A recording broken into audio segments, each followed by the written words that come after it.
సైదాపురంలోని స్థానిక జడ్పీ ఉన్నత పాఠశాలలో శనివారం పేరెంట్స్ టీచర్స్ మెగా సమావేశం జరిగింది. ముందుగా విద్యార్థులచే సాంస్కృతిక కార్యక్రమాలు నిర్వహించారు. విద్యార్థులు వేసిన నృత్యాలను తల్లిదండ్రులు, ఉపాధ్యాయులు ఆనందంగా తిలకించారు. అనంతరం జడ్పీటీసీ పోలయ్య మాట్లాడుతూ, పాఠశాలల అభివృద్ధి కొరకు తల్లిదండ్రులను భాగస్వామ్యం చేసే ఈ మెగా సదస్సును రాష్ట్ర విద్యాశాఖ చేపట్టడం చాలా సంతోషకరమని చెప్పారు. అలాగే పాఠశాల అభివృద్ధికి తల్లిదండ్రులు సహకరించాలని కోరారు. విద్యార్థులు చెడు అలవాట్లకు దూరంగా ఉండాలని సదస్సులో విద్యార్థులకు సూచించారు.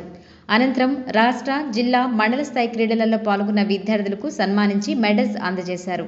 గ్రామ స్థాయి క్రీడలలో పాల్గొన్న యువకులకు కూడా బహుమతులను ప్రదానం చేశారు. ఈ కార్యక్రమంలో సర్పంచ్ శారద, కమిటీ చైర్మన్ నీరజ, ఉపాధ్యాయులు, తల్లిదండ్రులు, విద్యార్థులు పాల్గొన్నారు.